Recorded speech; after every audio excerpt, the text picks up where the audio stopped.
What we've been attempting to do for 50 years in Sasquatch research is to demystify the species, to bring it down to the ground out of the mists of myth and legend. I feel like this focus on Dogman remystifies the subject instead of demystifying it, and shifts it back to an earlier chapter in the story, when everything was possible, and when, frankly, magical thinking ruled the day. Though we have mountains and mountain ranges of evidence for the existence of Sasquatch, I'm not aware, currently, of any solid, empirically documented evidence for the existence of a hybrid between a dog and a person. Canids and Homo sapiens aren't even in the same order on the phylogenetic tree, much less family or genus or species. And so there's really no way biologically that the two could make babies any more than a human being and an elephant or a mouse or a zebra.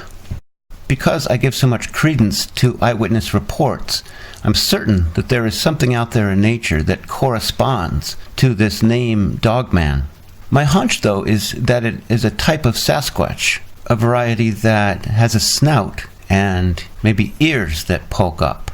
Sometimes a different number of toes, 3 or 4, because people find these kinds of tracks. I personally wish we could come up with a name that's free of the baggage, something like snouted Sasquatch or baboon-like Sasquatch. Folks report seeing tails on these creatures that are not seen on what's typically thought of as a Sasquatch.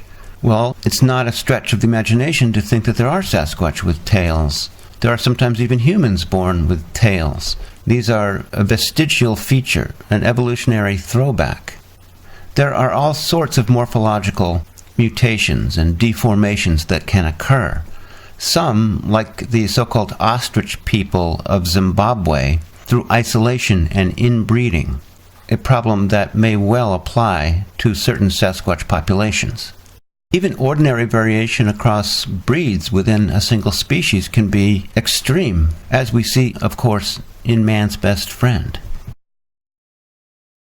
I think that if we scramble up the pursuit of Sasquatch with the pursuit of Dogman, millions of people are going to be turned off to both, and they'll lump us together because we're increasingly lumping together these two categories, and it will cause people in great numbers to dismiss both because they feel that anyone who's interested in Sasquatch is also comfortable believing that a dog and a man could come together genetically. I just think we're undermining our credibility and putting up a serious impediment between ourselves and our sincere and productive research and our potential audience. I know from many reports and from my own experience that canids of various varieties, coyote especially, but this might be a wolf that I cast the other day, are sort of a companion species or collaborator species with Sasquatch. And I cast these two tracks about 8 or 10 feet apart from each other. They might not have been put down at the same time, but the two species do spend a lot of time together.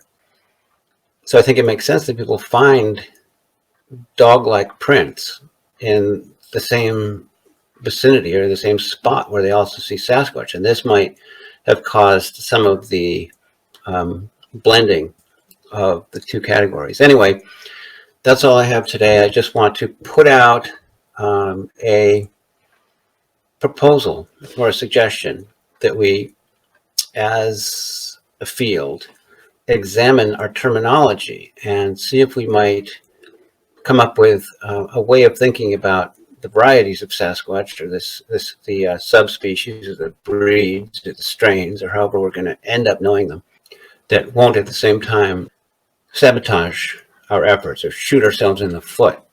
What do you think? Please comment below or write to me. I may devote Tuesday night's episode to this topic if there's enough interest, and I kind of have a hunch that there will be. All right, so thank you very much for listening.